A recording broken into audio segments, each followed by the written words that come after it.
Cet opéra, quand on le construit, c'est dans le contexte du baron Haussmann qui est en train de restructurer toute la ville, et donc c'est un quartier d'affaires. On a délimité ces lieux. Il va d'abord falloir détruire des maisons du XVIIe et du XVIIIe siècle pour construire ce qui va devenir le plus grand opéra au monde.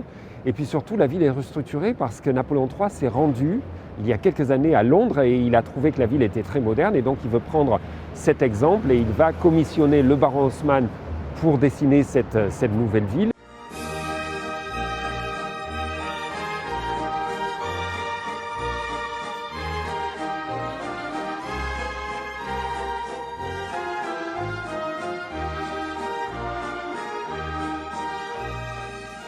Donc là, vous avez une loge qui est louée, et puis, hop, quand elle était disponible, on pouvait cacher le mot « loué ».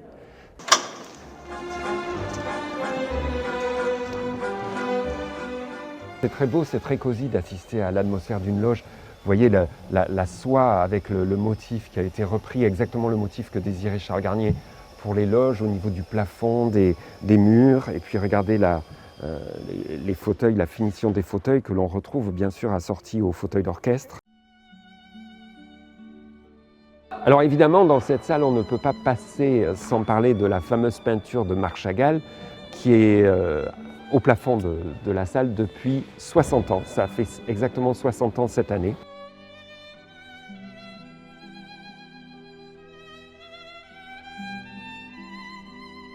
À l'ouverture en 1875, le Palais Garnier, l'Opéra Garnier, est devenu le plus grand opéra au monde. Haut la main, il a explosé tous les chiffres. Et pour vous donner une idée de la taille de la scène, le bâtiment de la Comédie Française, toute la Comédie Française rentre sur la scène du Palais Garnier.